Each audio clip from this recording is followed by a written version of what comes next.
UP के दिल में है क्या, ये हम आपको दिखाने जा रहे हैं और सीधे इसके लिए लेके चलते हैं आपको कानपुर। अखिलेश और राहुल गांधी की साझा रैली चल रही है। अखिलेश संबोधित करते हुए कानपुर को सुंदर बनाने का काम करेंगे। आपकी ये मेट्रो चलेगी। जो काम शुरू करती है समाजवादी पार्टी, उसको चलाने का भी काम करती है। मेट्रो चलेगी कानपुर में, इसलिए ये शहर भी बड़ा है। थोड़ा बहुत ध्यान दिया है, चाहे वो नवीन मार्केट हो बेहतर किया हो, चिड़ियाघर ठीक किया हो, सड़कें ठीक करी हो, बिजली का इंतजाम किया हो, आपका मेडिकल कॉलेज ठीक किया हो, सुपर स्पेशलिटी की तरफ कैसे बढ़े उस दिशा में भी आपकी मदद हो इलाज की। इसलिए आप सबसे हम निवेदन कर रहे हैं, ये साइकिल और कांग्रेस पार्टी का चुनाव चिन्ह, हाथ दोनों की मदद करना, पंजे की मदद करना, दोनों के हमारे प्रत्याशी हैं उनकी मदद करना। ये हमारा घोषणा पत्र पढ़ लेना। हमारे घोषणा पत्र में कहा है कि 1 करोड़ पेंशन वालों को 1000 रुपए महीना देने का इंतजाम सरकार करेगी। साथ ही साथ बच्चों को दूध और बच्चों को घी उपलब्ध कराने का काम करेंगे। वहीं हमारे शहर इतने बड़े होते जा रहे हैं कि वहां की बुनियादी समस्याओं पर कौन ध्यान दे। हमने आगरा को पानी पीने का इंतजाम किया है। आप जानकारी कर लेना, फिरोजाबाद के लोग परेशान रहते थे कि पानी कैसे मिलेगा, उस पानी के भी पीने का इंतजाम किया है। मैं कानपुर के लोगों को कह सकता हूं कि आने वाले समय में आप समाजवादी और कांग्रेस प्रत्याशी जिता देना, पानी पीने के इंतजाम और उसकी व्यवस्था करने का काम भी समाजवादी लोग करेंगे। साथ ही साथ ये शहर में ट्रैफिक की समस्या को कैसे समाधान करें, वहीं प्रदेश को आगे ले जाएंगे। इन्हीं शब्दों के साथ एक बार फिर अपील करता हुआ अपने तमाम नौजवान साथियों से कि प्रदेश और देश को आगे ले जाने के लिए एक बार फिर कांग्रेस और समाजवादी पार्टी की मदद कर देना और कम से कम कानपुर के लोग ये इतिहास बना देना कि पूरी की पूरी सीटें समाजवादी और कांग्रेस को जिता करके। कानपुर की अगर बात की जाए, हाल ही में वहां पे एक ट्रेन एक्सीडेंट हुआ था और उस दरमियान जिस तरीके से प्रशासन ने काम किया था वो यकीनन काबिल तारीफ था। रुक करते हैं आगरा का। आगरा के इस उम्मीदवार ने आज तक जनता के आगे हाथ नहीं जोड़े, लेकिन जनता उनसे जुड़ी रही। सालों साल चुनाव जीतने के बाद अब उन्होंने अपनी पत्नी को मैदान में उतार दिया है। देखिए आगरा के अजब गजब उम्मीदवार का अजब गजब प्रचार। इतिहास का अकबराबाद, वर्तमान का आगरा। कभी बादशाह अकबर की राजधानी रही ये शहर अब उत्तर प्रदेश की औद्योगिक और सांस्कृतिक नगरियों में से एक है। कई तरह के रंग हैं आगरा में। महलों, गढ़ियों और किलों से निकलकर उम्मीदवार, राजा और नेता जनता के बीच जा रहे हैं वोट मांगने। लेकिन खासियत यह है, आज़ादी के बाद से कई तरह के रिकॉर्ड इस शहर के नाम हैं। एक ऐसे उम्मीदवार जिन्होंने आज तक कभी वोट नहीं मांगा और लगातार जीतते रहे, और ऐसे भी उम्मीदवार हैं जिनके हाथ 10 साल पहले से जुड़े तो आज तक जुड़े हैं। नमस्ते वही सबसे पहले करते हैं। कई तरह की चीजें हैं। 95 साल के उम्मीदवार हैं इसके अलावा, और अलग अलग रंग हैं इसके। लोग किस तरह के रंग, किस तरह की चुनावी चर्चा और चकल्लस चल रही है इस शहर में, आइए उसका जायजा लेते हैं। जनता से, नेता से, राजा से, प्रजा से, सबसे करते हैं मुलाकात। आगरा लोकसभा सीट का विधानसभा क्षेत्र हल्का बाह, यहाँ भदावर राज का ठिकाना है। हालांकि रजवाड़े तो अपने राजपाट के साथ किताबों में कैद हो गए, लेकिन भदावर राज यहाँ का वर्तमान है। ये लोकतंत्र के नायक हैं। पीढ़ियों और दशकों से इनका जीत का रिकॉर्ड कायम है। और दिलचस्प ये है कि महाराज ने चुनाव में ना तो कभी हाथ जोड़े और ना ही अपने लिए वोट मांगा।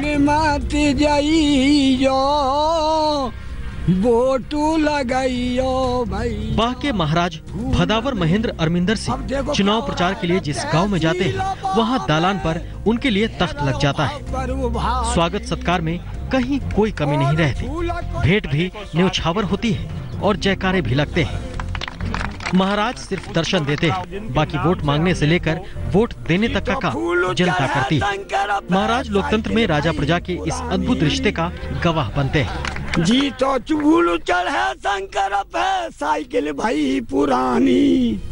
इस बार महाराज खुद नहीं बल्कि रानी पक्षालिका सिंह उम्मीदवार हैं। पिछले चुनाव में रानी ने खेड़ागढ़ से साइकिल की सवारी की थी, लेकिन इस बार साइकिल रास नहीं आई। रानी इस बार कमल खिलाने की जुगत में है।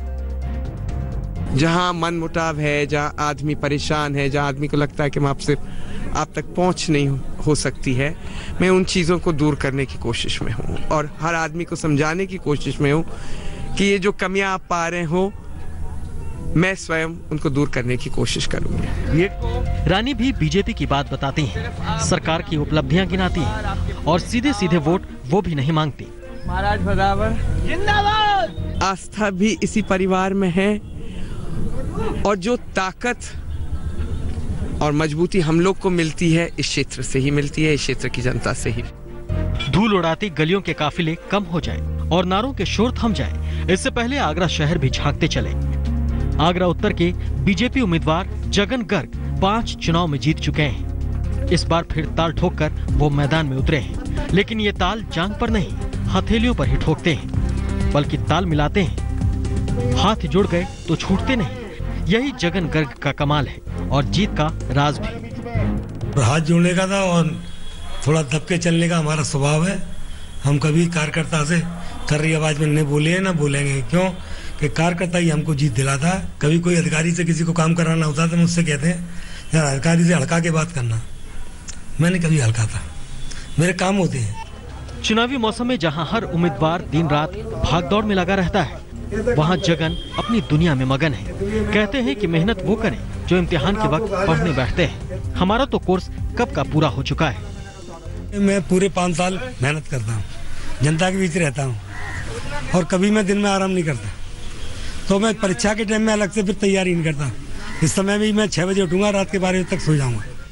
चुनाव में असली मुद्दा जीत है, जीत होनी चाहिए, बाकी सारी बातें बेकार हैं और जीत के लिए सभी अपने तरीके टोटके आजमाते हैं। संजय शर्मा, दिल्ली, आज तक। कानपुर चलते वापस, अब राहुल गांधी वहां पर संबोधित करते हुए। उस व्यक्ति की सच्चाई है। मोदी जी ने अंग्रेजी में SCAM दिया, मैं भी उनका जवाब दे देता हूं कि इस SCM का मतलब क्या है। S का मतलब सेवा, सर्विस, गरीब लोगों के लिए।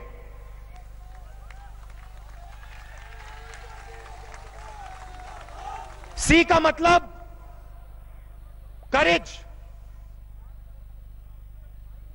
बहादुरी, सच्चाई बोलने की।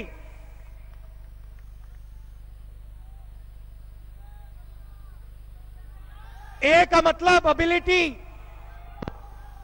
वायदे पूरे करने की क्षमता। और M का मतलब मॉडेस्टी, इस बात को मानना कि सब में कुछ ना कुछ कमी होती है। मोदी जी इन बातों को नहीं समझते हैं। मोदी जी सोचते हैं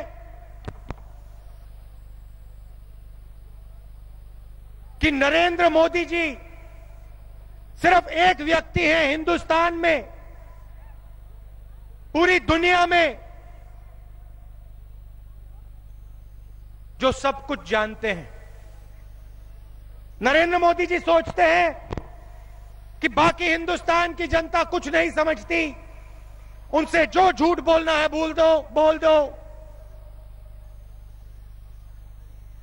मान लेंगे। इस देश को एक व्यक्ति नहीं चला सकता है। इस देश के साथ इस देश से एक व्यक्ति झूठ नहीं बोल सकता है। यह है समाजवादी पार्टी और कांग्रेस का मतलब। हम एक साथ खड़े हुए हैं और मैं आपको बता देता हूं, मोदी जी कोई भी लेवल की बात करें, जैसे बिहार के चुनाव के बाद नरेंद्र मोदी जी के मुंह से बिहार शब्द नहीं निकला, वैसे यूपी के चुनाव के बाद नरेंद्र मोदी जी के मुंह से यूपी शब्द नहीं निकलेगा।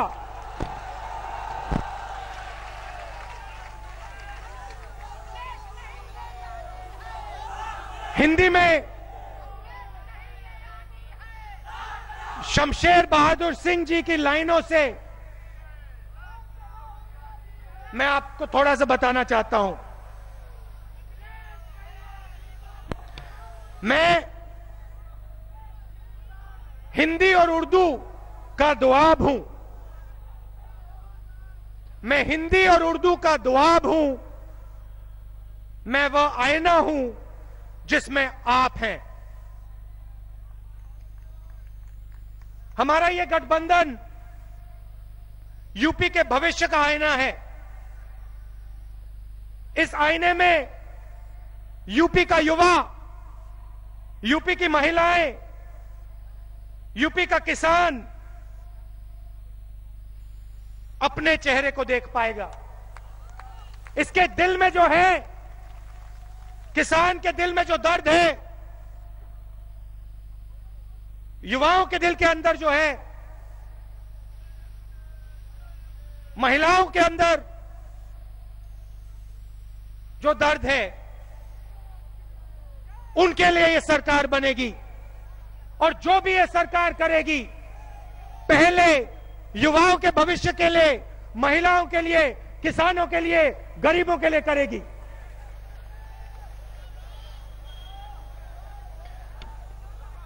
लोग अखिलेश जी के बारे में, मेरे बारे में कहते हैं, प्रेस वालों ने कहा, मैं भी थोड़ा कह देता हूं, हम दोनों में फर्क है बस इतना, एक कहता है ख्वाब, एक कहता है सपना। और आप ये कह रहे हो, आपने कहा नरेंद्र मोदी जी मुर्दाबाद। मैं आपको दूसरा सुझाव देता हूं, मैं आपको दूसरा सुझाव देता हूं। हमारी जो मीटिंग है, ये मुर्दाबाद वालों की मीटिंग नहीं है। आप में गुस्सा है, आप जाइए, जब चुनाव होगा वो गुस्सा निकालिए, उनको हराइए। उस गुस्से का प्रयोग करिए, मुर्दाबाद कहने की कोई जरूरत नहीं है। समाजवादी कांग्रेस पार्टी को उत्तर प्रदेश में 300 सीटें जिता के दिखाइए। खैर, तो क्यों नहीं हम युवाओं को बैंक लोन दें, जैसे नरेंद्र मोदी जी लाखों करोड़ रुपए बड़े बड़े उद्योगपतियों को देते हैं। हम उत्तर प्रदेश के युवाओं को, लाखों युवाओं को छोटे छोटे बैंक लोन दें, उनको खड़ा करें। तो युवा मैनिफेस्टो बनाएंगे, मिलकर उत्तर प्रदेश के युवा को हम आगे बढ़ाएंगे। दूसरी बात, किसानों के सामने मुश्किल समय है।